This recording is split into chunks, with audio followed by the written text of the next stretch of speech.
Muy bien, estamos para considerar la regla número 15 y como les dije ayer, no son tan solo 15 reglas para el estudio de la palabra del Señor. No tengo idea cuántas reglas habrá. Yo tengo una colección de quizás 60, 80, quizás 100 reglas que he coleccionado en mi propia vida y he escogido estas 15 reglas tan solo como ejemplo, como base, como fundamento de lo que es el estudio de la palabra del Señor, y estoy convencido de que cualquier persona con tan solo un buen entendimiento de estas 15 reglas puede llegar a entender la Biblia perfectamente bien. Y como les dije, quizá alguna vez el Señor me dé oportunidad de compartir otras reglas de la palabra del Señor, pero estas 15 existen, como digo, como base, y cuesta varios años para poder absorber y asimilar estas reglas, para que sean parte de la mentalidad de uno. Y si les doy más, entonces sirven tan solo para confundir y no para aclarar. Pero esta regla que habla de las aparentes contradicciones es algo muy importante y es algo que escuchamos con frecuencia al estar testificando. Alguien nos dice: mira, es que hay tantas contradicciones en la Biblia, y siempre digo, bueno, ¿cómo por ejemplo? ¿Cuáles? Y con el 90% de las personas ahí termina la cosa, porque no pueden poner ejemplos. No, es que un profesor una vez en la universidad me dijo, sí, pero ¿cuáles, por ejemplo? Bueno, es que no dice la Biblia en tal lugar. ¿Dónde? No saben. No saben. Es algo que han escuchado. Son sus prejuicios. No se trata de realidad. Sin embargo, de vez en cuando, una persona sí señala lo que aparentemente es una contradicción. Ahora, tenemos que comenzar con nuestras propias presuposiciones.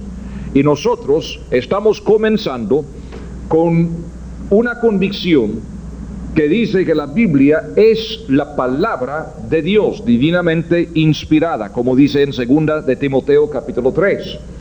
Entonces entendemos que si la Biblia es la palabra inspirada de Dios, no hay contradicciones.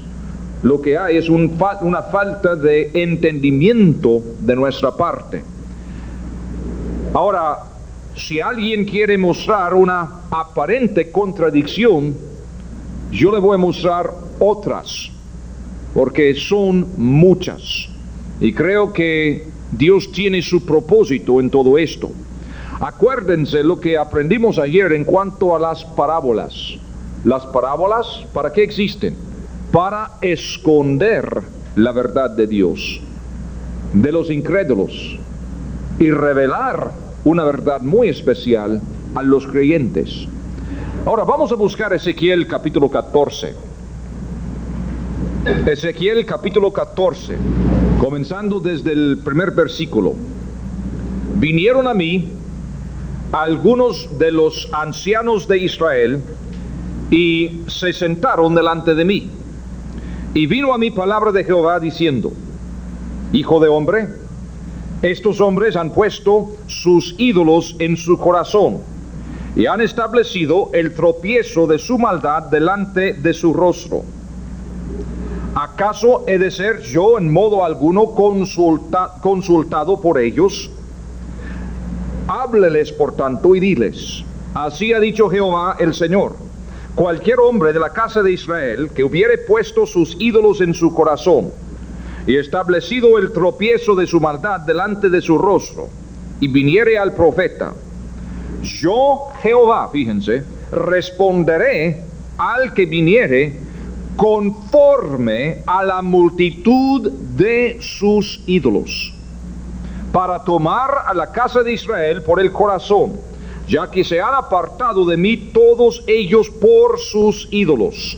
Por tanto, di a la casa de Israel: así dice Jehová el Señor, convertíos y volveos de vuestros ídolos, y apartad vuestro rostro de todas vuestras abominaciones, porque cualquier hombre de la casa de Israel y de los extranjeros que moran en Israel, que se hubiere apartado de andar en pos de mí, y hubiere puesto sus ídolos en su corazón, y establecido delante de su rostro el tropiezo de su maldad, y viniere al profeta para preguntarle por mí, yo Jehová le responderé por mí mismo, y pondré mi rostro contra aquel hombre, y le pondré por señal y por escarmiento, y lo cortaré de en medio de mi pueblo, y sabréis que yo soy Jehová.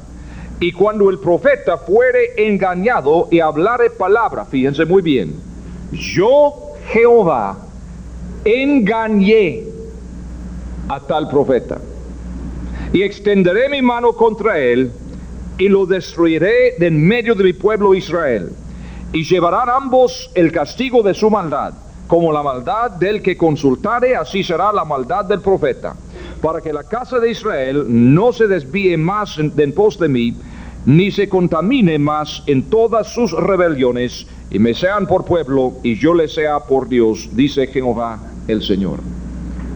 Ahora, en este pasaje son varias cosas notables. Dios nos habla conforme a los ídolos que hemos puesto en nuestro corazón. Si nosotros hemos puesto el Dios del humanismo, de la ciencia, de la educación, etcétera, en nuestro corazón, así nos habla Dios, conforme a nuestra misma oscuridad.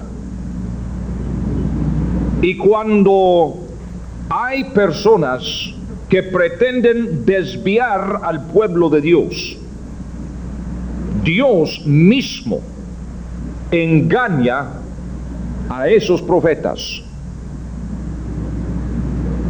Por eso habló Cristo por parábolas, para confundir a los líderes religiosos de Israel, quienes con su libre albedrío escogieron rechazar a su Mesías conscientemente. Y por eso Cristo habló por parábolas para confundirlos. Y a través de toda la Biblia uno puede encontrar aparentes contradicciones que no son, pero están allí con el propósito de engañar a aquel incrédulo que llega a la Biblia buscando apoyo para sus propias ideas y sus propias filosofías. Es lo que encontramos en 1 de Corintios capítulo 2, pasaje que estudiamos anoche, cuando dice en versículo 14, pero el hombre natural no percibe las cosas que son del Espíritu de Dios, porque para él son locura y no las puede entender, porque se han de discernir espiritualmente. Y Pablo acaba de decirnos en versículo 13 que la forma de discernir espiritualmente es en el poder del Espíritu Santo, acomodando lo espiritual a lo espiritual. Entonces, al encontrarnos con estas aparentes contradicciones, tenemos que entender que estas aparentes contradicciones están en la Biblia con el propósito de confundir a los incrédulos y revelar su verdad a nosotros, quienes estamos dispuestos a confiar en el Espíritu Santo para darnos el entendimiento, acomodando la Escritura con la Escritura. Unos ejemplos, y aquí son varios. Y a propósito, si quieren 2 o 3 testigos, Isaías 29 también habla de lo mismo. Ahí por los versículos 9 y 14 sobre todo, Isaías 29. También en 2 Tesalonicenses capítulo 2, versículos 7 al 12. 2 Tesalonicenses capítulo 2, los versículos 7 al 12. Dios dice que después del arrebatamiento de la iglesia, aquellos que han rechazado el Evangelio van a creer la mentira del anticristo. En Proverbios capítulo 26, versículo 7.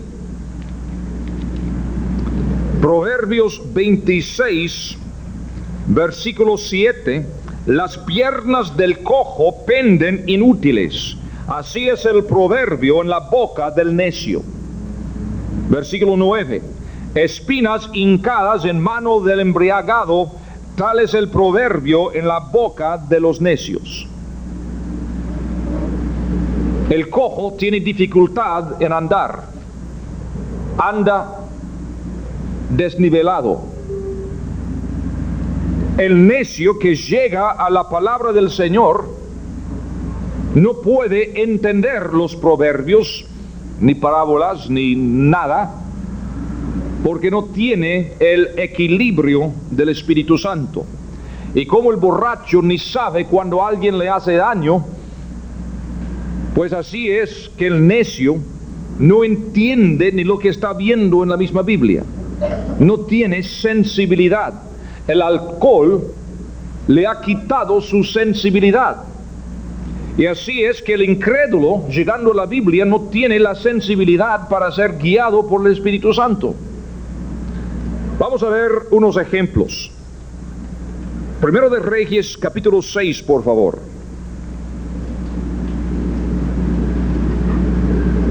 Primero de Reyes, capítulo 6.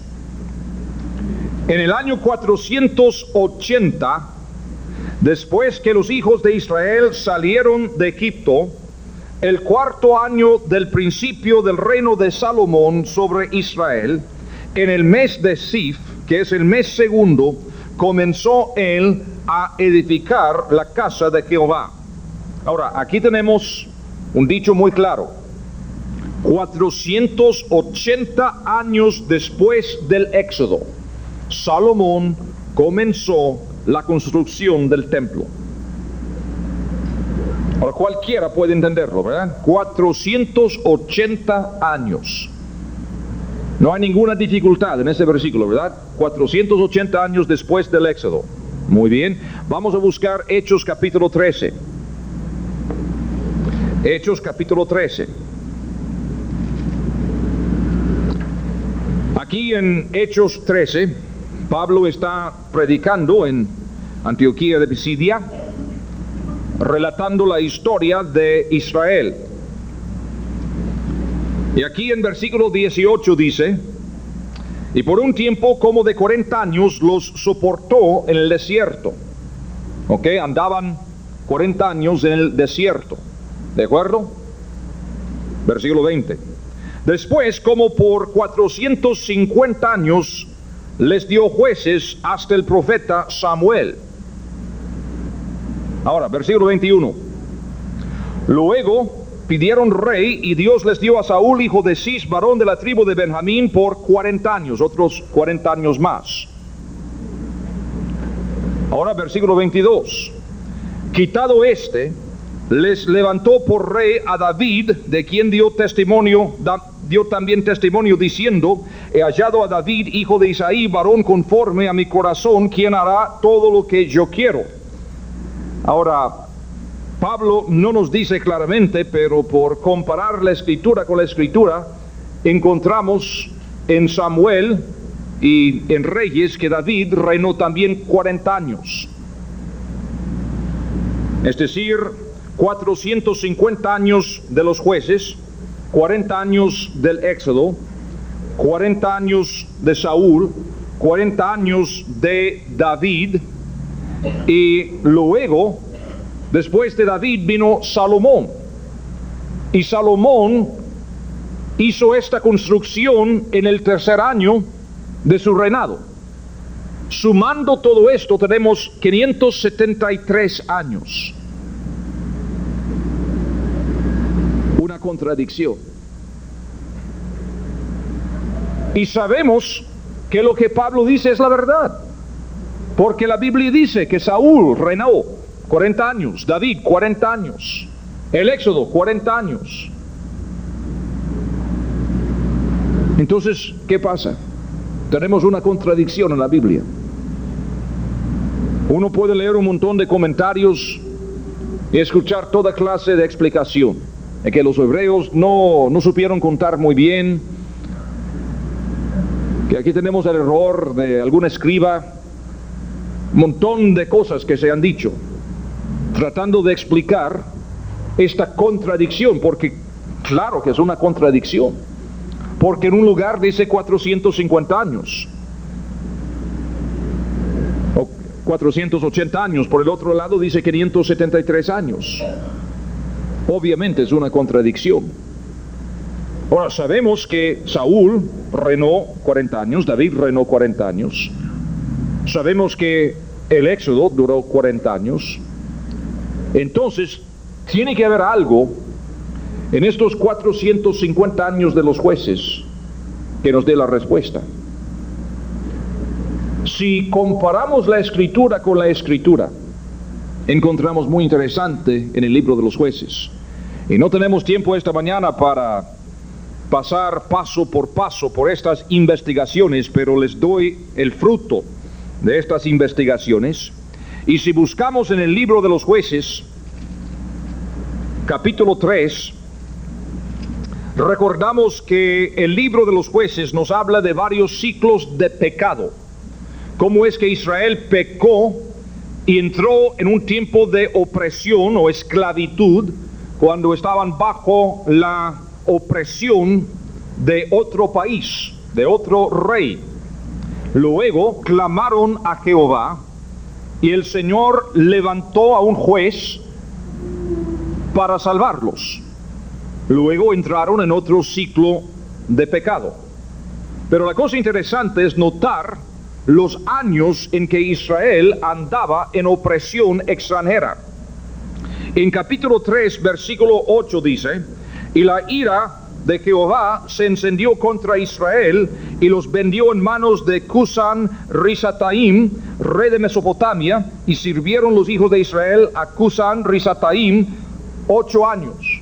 Ahora, la diferencia, a propósito, entre los 480 años de Primero de Reyes 6 y los 573 años de Hechos capítulo 13, la diferencia es una diferencia de 93 años. Entonces el problema es cómo hacer una contabilidad en cuanto a estos 93 años. Pues aquí dice que sirvieron a este rey de Mesopotamia 8 años. Versículo 14. Y sirvieron los hijos de Israel a Eglón, rey de los Moabitas, 18 años. Son 26 años en total, 8 más 18. En capítulo 4, versículo 3 dice: entonces los hijos de Israel clamaron a Jehová porque aquel tenía 900 carros errados y había oprimido con crueldad a los hijos de Israel por 20 años.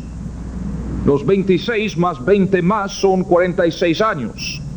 Capítulo 6, el primer versículo: los hijos de Israel hicieron lo malo ante los ojos de Jehová, y Jehová los entregó en mano de Madián por 7 años. Los 46 años más 7 años más son 53 años. Capítulo 13, primer versículo, 13:1. Los hijos de Israel volvieron a hacer lo malo ante los ojos de Jehová, y Jehová los entregó en mano de los filisteos por 40 años. Los 53 años más 40 años más son 93 años. La diferencia entre los 480 años de Primero de Reyes y los 573 años de Hechos capítulo 13. Ahora, el incrédulo, porque no entiende cómo comparar la Escritura con la Escritura, no puede entender. Y dice: la Biblia tiene contradicciones. El creyente, quien llega a la Biblia con una fuerte convicción de que es la palabra de Dios, descubre una verdad muy importante. Y la verdad es que Dios no cuenta el tiempo que Israel servía a otros reyes. El reloj de Dios anda tan solo cuando Israel está en la tierra en una posición de sumisión a Él. Y este principio llega a ser muy importante en el libro de Daniel, cuando el Señor le da a Daniel una profecía de 490 años de historia de Israel. Sabemos que estos 490 años se han llevado a cabo menos 7 años, que son los 7 años de la tribulación. Y si entendemos este principio, esta verdad, entendemos que Dios no cuenta el tiempo que Israel no esté en sumisión a Él en la tierra.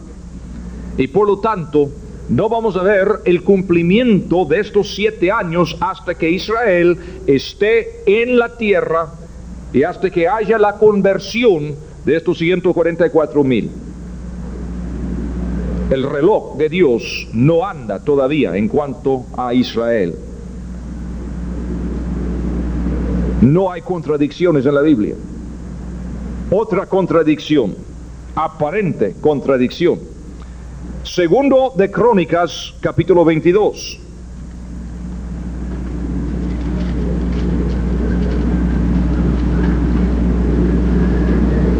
Segundo de Crónicas, capítulo 22, vamos a ver el versículo 2. Cuando Ocosías comenzó a reinar, era de 42 años, y reinó 1 año en Jerusalén. El nombre de su madre fue Atalía, hija de Omri. Ahora, quiero que vean una cosa. Ocosías tenía 42 años cuando comenzó a reinar, ¿no es cierto? 42 años. ¿Alguien tiene problema con eso? 42 años, no es truco. Así dice. 42 años tenía. Ahora vamos a buscar Segundo de Reyes, capítulo 8, versículo 26. Segundo de Reyes, capítulo 8, versículo 6.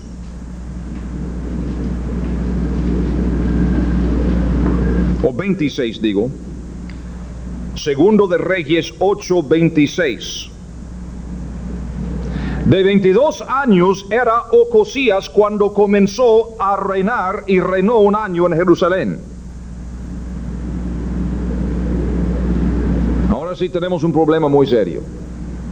Hay una contradicción en la Biblia. Porque en Segundo de Crónicas dice que tenía 42 años y aquí dice que tenía 22 años. Obviamente los hebreos no supieron contar muy bien. O algún escriba borracho hay por ahí en algún lado, no sabemos. Pero tenemos otro problema aún más serio. Porque vamos a volver a Segundo de Crónicas 21. Segunda de Crónicas, capítulo 21, versículo 20.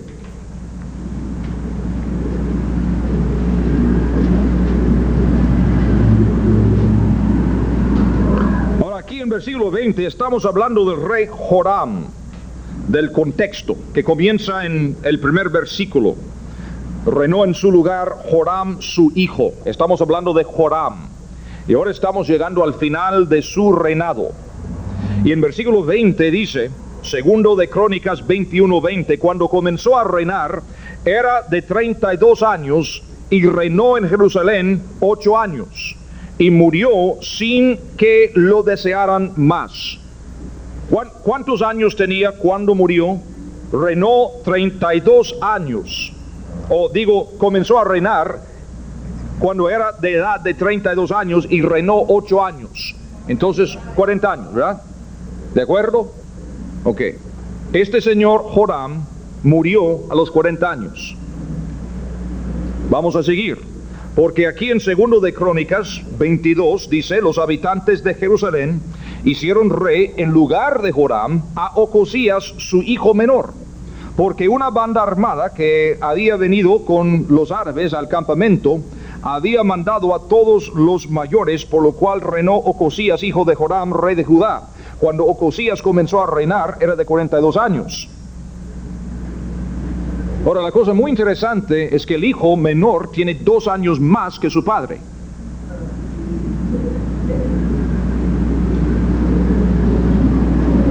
Hola, mucho gusto. Mi nombre es Joram. Tengo 40 años de edad y quiero presentarte a mi hijo menor. Ocosías de 42 años.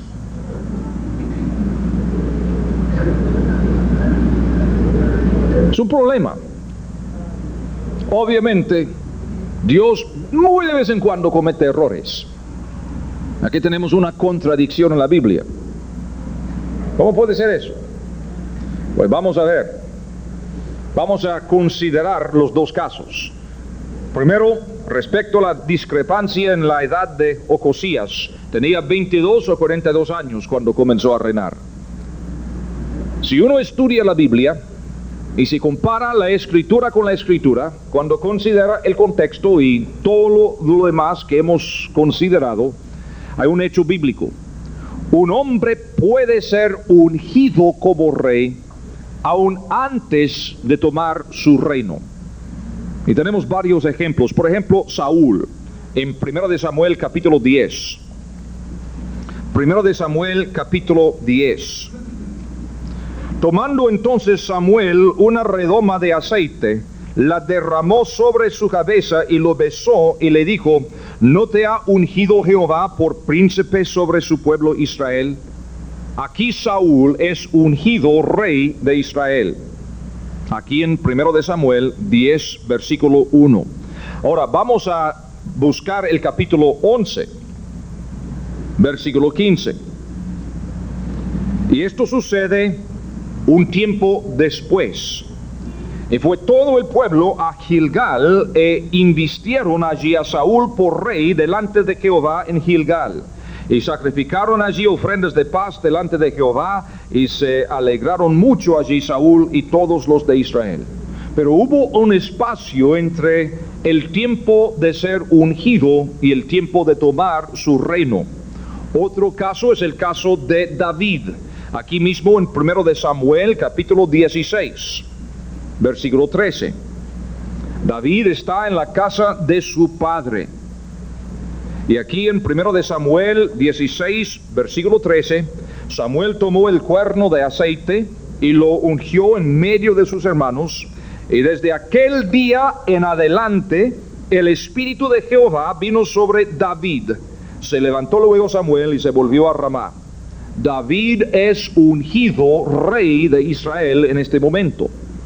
Sin embargo, no toma el reino hasta 2 de Samuel, capítulo 2, versículo 4, unos años después. Saúl aún es rey, aunque Dios ha ungido a David. Y lo mismo sucede en varios lugares del mundo hasta el día de hoy.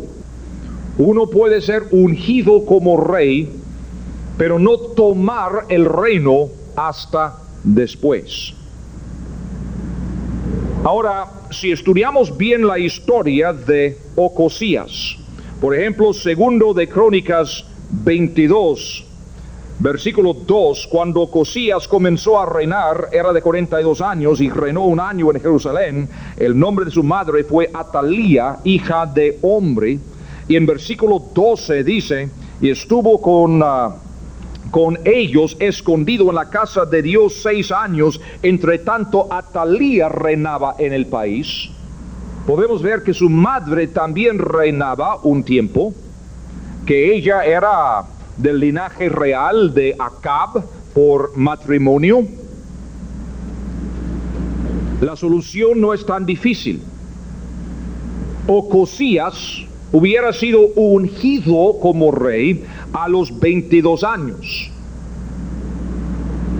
pero no entró en el trono hasta los 42 años, como ha sucedido varias veces con otros reyes, y como sucede de vez en cuando hasta el día de hoy.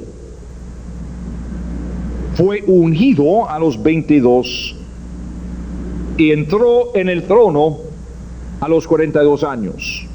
Mientras tanto, su madre, entre otras personas, reinaba, comparando la escritura con la escritura. No tenemos tiempo esta mañana para leer todos los pasajes correspondientes, pero se puede hacer, cualquiera lo puede investigar. Ahora, ¿qué vamos a hacer con el problema de que Ocosías era 2 años mayor que su padre Joram?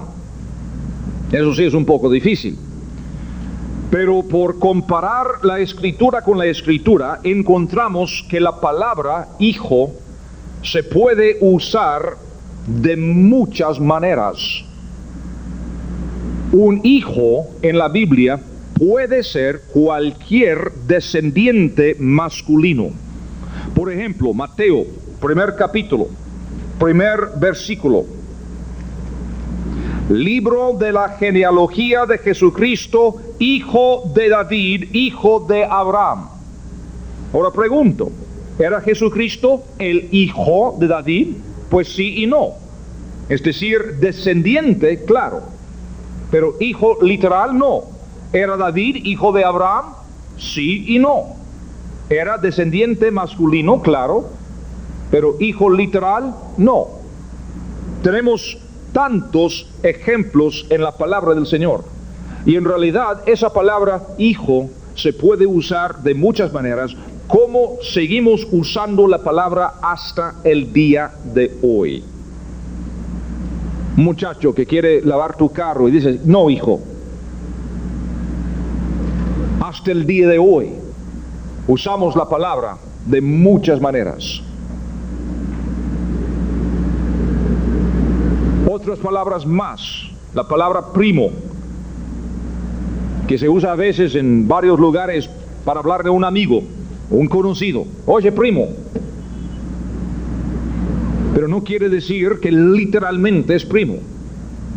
Y en la Biblia encontramos el mismo uso de esta palabra hijo y también, a propósito, la palabra hija. También la palabra padre. Cualquier antepasado masculino puede llamarse padre. Cuando hablamos de nuestros padres, estamos hablando de todos los que han sido antes. Un hijo, inclusive en la Biblia, puede ser yerno o hijastro. Primero de Samuel 24, versículo 16.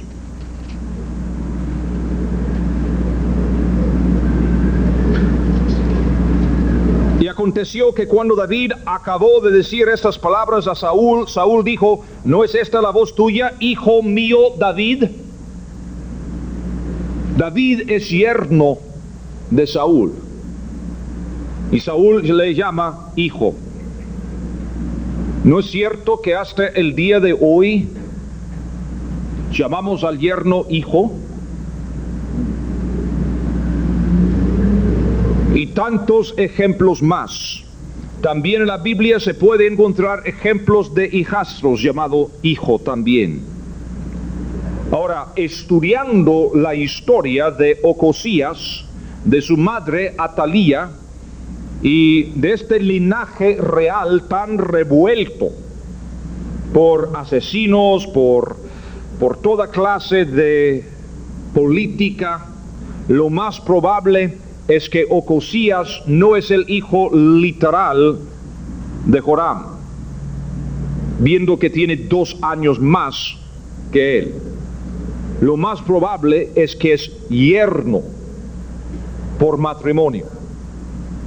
Puede ser hijastro, aunque lo más probable, estudiando Segundo de Reyes 8:27, Segundo de Crónicas 22:9, donde dice que Ocosías era hijo de Josafat, lo más probable es que Ocosías sea yerno de Joram, quien le sigue en el trono, como también sucede de vez en cuando, aún en la Biblia. No hay contradicciones en la Biblia. Las contradicciones existen tan solo para los incrédulos, que creen tener más inteligencia que Dios mismo. Y Dios les dice, está bien, yo voy a arreglar mi Biblia para que tú no puedas entender nada. Y tú vas a seguir con esta gran ilusión de ser el gran genio que sabes más que yo. Porque yo te voy a responder conforme a los ídolos que tú has puesto en tu corazón. Y yo te voy a engañar. ¿Qué Biblia tenemos? Una Biblia en que Dios ha puesto trampas para los incrédulos, para que no puedan entender la Biblia. Uno que no llega a la Biblia con una fuerte convicción de que es la palabra divinamente inspirada de Dios, no puede entender la Biblia. Es imposible. Uno tiene que conocer a Cristo personalmente, tiene que tener al Espíritu Santo de Dios en su corazón para así entender la Biblia. No hay contradicciones en la Biblia, tan solo aparentes contradicciones. Ahora vamos a pasar a otra sección importante, ya que hemos considerado 15 reglas básicas para el estudio bíblico. Vamos a considerar ahora claves para el entendimiento bíblico, ciertos conceptos, ciertos preceptos que nos ayudan a entender la Biblia. Y en cada caso vamos a seguir haciendo aplicación de estas reglas. Primero vamos a hablar de las similitudes, los cuadros y la tipología que se encuentran en la Biblia. Similitudes, cuadros y tipología. Y aquí quisiera comenzar por decirles cuáles son las dos palabras más importantes en la Biblia, a mi juicio. Muchas palabras importantes hay en la Biblia, pero después de muchos años de estudiar la Biblia, yo estoy convencido de que hay dos palabras que tienen más importancia que cualquier otra palabra en la Biblia. Y para mí las dos palabras más importantes en la Biblia no son las palabras salvación, ni santificación, ni cielo, ni Jesucristo. Las dos palabras más importantes son las palabritas así y como. Si uno quiere entender la Biblia, las dos palabras más importantes son las palabras así y como. ¿Así? ¿Cómo? Vamos a ver. La forma más común de la enseñanza es por asociación, contraste y repetición. Cualquier maestro, cualquier maestra entiende este principio pedagógico. La forma más común de enseñar es por medio de asociación, contraste y repetición. ¿Cómo vamos a comunicar algo desconocido? La única forma de comunicar algún concepto, alguna cosa desconocido es por hacer contraste, por hacer comparación con otra cosa ya conocida. La verdad de Dios es espiritual, celestial, eterna. El entendimiento del hombre es carnal, terrenal, finito. Y por lo tanto Dios comunica a través de su creación en términos que se pueden entender y nos da la manifestación física de verdades invisibles, intangibles, impalpables. Y para que Dios se pueda comunicar apropiadamente con el hombre, Él empieza con lo que conocemos para luego relacionarlo con lo que no conocemos. Y lo hace por hacer la conexión con estas palabras así y como. Pero Señor, no entiendo. Pues tú entiendes tal cosa, sí. Pues la otra cosa es como la otra. O así es. Así y como son las dos palabras que nos conectan, la asociación, el contraste, la comparación que Dios quiere hacer. Por ejemplo, Mateo 24. Mateo 24, versículo 37. Ahora Cristo está hablando de la segunda venida. Los últimos días antes de la segunda venida, como hablamos ayer. Mas como en los días de Noé, así será la venida del Hijo del Hombre. Porque como en los días antes del diluvio, estaban comiendo y bebiendo, casándose y dando en casamiento, hasta el día en que Noé entró en el arca, y no entendieron hasta que vino el diluvio y se los llevó a todos, así será también la venida del Hijo del Hombre. ¿Cómo es que Cristo nos va a explicar un tiempo incomparable? Un tiempo que nunca ha habido. Aunque es difícil, el Señor dice, bueno, ¿recuerdan lo que pasó en los días de Noé? Sí. Bueno, los días poco antes de mi venida será así como lo que pasó en los días de Noé. Y por lo tanto, si queremos entender las características de los últimos días, nos conviene estudiar lo que pasó en los días de Noé. Porque el mismo Señor nos dijo que sería así como los días de Noé. Y si buscamos, por ejemplo, Génesis capítulo 5, y tan solo unos cuantos ejemplos, porque nos faltaría todo el día para hablar de todos los paralelos entre los días de Noé y la segunda venida del Señor Jesucristo. Pero dice aquí en versículo 21 de Génesis capítulo 5, vivió Enoc 65 años y engendró a Matusalén. Matusalén quiere decir literalmente, cuando él se vaya o cuando él se muera, vendrá aquello o vendrá el juicio. Así quiere decir su nombre literalmente. Qué interesante que en el mismo año en que muere Matusalén, vino el diluvio. Dice en versículo 22, y caminó Enoc con Dios después que engendró a Matusalén 300 años y engendró hijos e hijas. Y fueron todos los días de Enoc 365 años. Caminó pues Enoc con Dios y desapareció porque le llevó Dios. Enoc, un hombre quien andaba con Dios, fue arrebatado poco antes del juicio.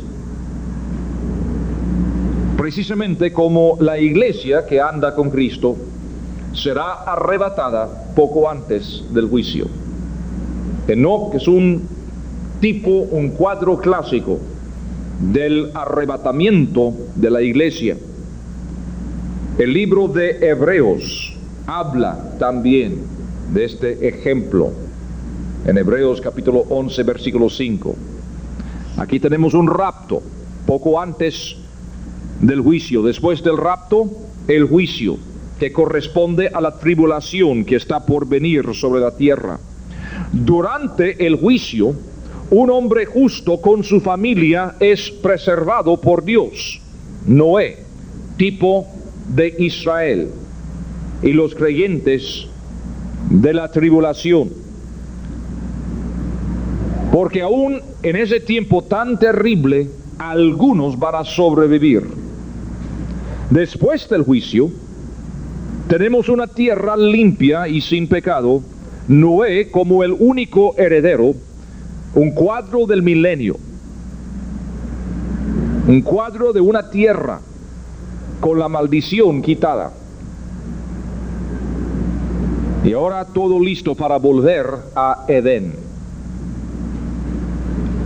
Tantos paralelos entre los días de Noé y la segunda venida del Señor Jesucristo, y son pocos de muchos. En Lucas 17, versículo 28, asimismo, como sucedió en los días de Lot, comían, bebían, compraban, vendían, plantaban, edificaban, mas el día en que Lot salió de Sodoma, llovió del cielo fuego y azufre, y los destruyó a todos. Así será el día en que el Hijo del Hombre se manifieste. Primero el Señor nos da el ejemplo de los días de Noé, pero es más. ¿Puedes recordar lo que pasó en los días de Lot? Pues el tiempo de la segunda venida será así como lo que pasó en los días de Lot. Ahora, si tuviéramos el tiempo, podríamos analizar cada palabra aquí en versículo 28. Comían, bebían, compraban, vendían, plantaban, edificaban, para sacar los paralelos exactos entre los días de Lot y los tiempos en que vivimos nosotros. Pero otra cosa notable en cuanto a los días de Lot fue la presencia de los homosexuales en Sodoma y Gomorra. Y todos recordamos la historia en Génesis de cómo es que los ángeles llegaron a Lot en Sodoma para advertirle en cuanto al juicio venidero, y cómo es que los homosexuales de la ciudad quisieron conocer a estos hombres, ni los reconocieron como ángeles. Ahora, si creemos lo que Cristo dijo con estas dos palabritas, así y como, podemos esperar también en estos días un aumento de la homosexualidad en los días poco antes de la segunda venida del Señor Jesucristo. Y creo que no es por casualidad que, viendo en nuestro mundo el día de hoy, podemos ver un aumento tremendo de la homosexualidad. La administración actual en los Estados Unidos ha nombrado a varios homosexuales que abiertamente son homosexuales a puestos de importancia en su gabinete, en su gobierno. La presencia de homosexuales en el gobierno de los Estados Unidos es algo alarmante. Pero no es de ser una sorpresa para cualquiera que puede leer la Biblia y entender estas dos palabras, así y como. En Daniel capítulo 11, versículo 37, Daniel 11:37, hablando del anticristo, dice: del Dios de sus padres no hará caso, ni del amor de las mujeres, ni respetará a Dios alguno, porque sobre todo se engrandecerá. Que nos da a entender que el mismo anticristo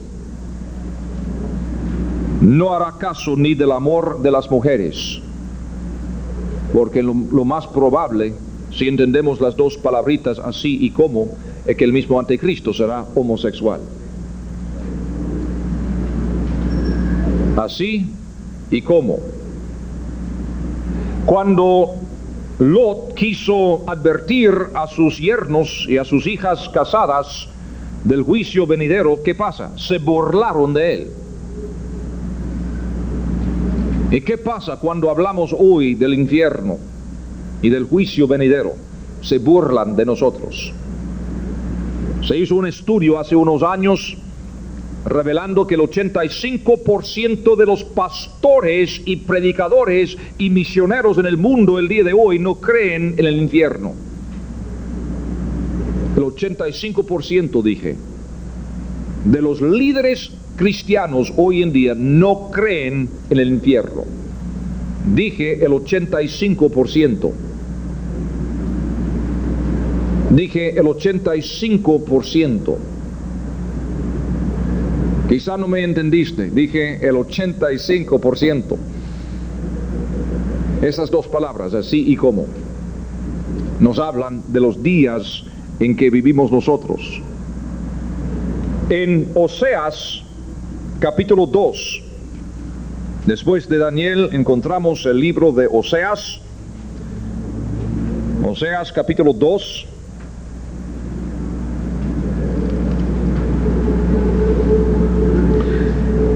Hablando del contexto del libro, este libro habla de la infidelidad espiritual del pueblo de Dios, de Israel y Judá. Y aquí en Oseas capítulo 2, el Señor dice: decid a vuestros hermanos Ami y a vuestras hermanas Ruama. Son palabras que les da para hablar de su infidelidad. La primera quiere decir no pueblo mío, y la segunda quiere decir compadecida. Dice en versículo 2: contended con vuestra madre, contended, porque ella no es mi mujer. ni yo su marido, aparte pues sus fornicaciones de su rostro y sus adulterios entre sus pechos. No sea que yo la despoje y desnude, la ponga como en el día en que nació, la haga como un desierto, la deje como tierra seca y la mate de sed. Está hablando de los pecados de Israel. Ahora, Abraham fue el fundador de los judíos. El primer hebreo fue Abraham. Abraham engendró a Isaac, quien engendró a Jacob, quien engendró a los 12 patriarcas. Y cuando los 12 patriarcas bajaron a Egipto, en los años en que estuvieron en Egipto, estos 12 patriarcas se convirtieron en 12 tribus. Y según Éxodo capítulo 4, la nación nació el día en que salieron de Egipto. Ahora, estas 12 tribus se hacen una nación. Entonces, aquí en Oseas, el Señor está diciendo que Él va a poner a su pueblo como el día en que nació, como un desierto, como tierra seca. ¿Qué pasó en el Éxodo? Pasaron por el desierto, por tierra seca. Aquí en el mismo capítulo, versículo 14. Pero he aquí que yo la atraeré y la llevaré al desierto y hablaré a su corazón. Y le daré sus viñas desde allí, y el valle de Acor por puerta de esperanza, y allí cantará como en los tiempos de su juventud, y como en el día de su subida de la tierra de Egipto. Ahora, esta es una profecía que todavía está por cumplirse. Dios dice que en el futuro va a tratar a Israel como en el día del Éxodo. En otras palabras, cuando andaban por el desierto. En el libro de Miqueas 7, Miqueas 7,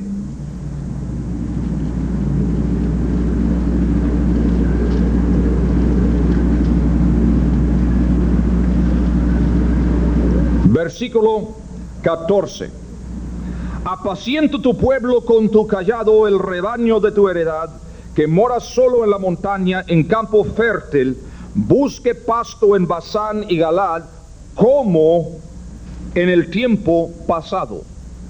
Y yo les mostraré maravillas como el día que saliste de Egipto. Otro de los profetas que está diciendo lo mismo, que en el futuro Dios tratará a Israel como en el día del Éxodo. Pero hay otros ejemplos más, los cuales vamos a considerar después de un breve descanso.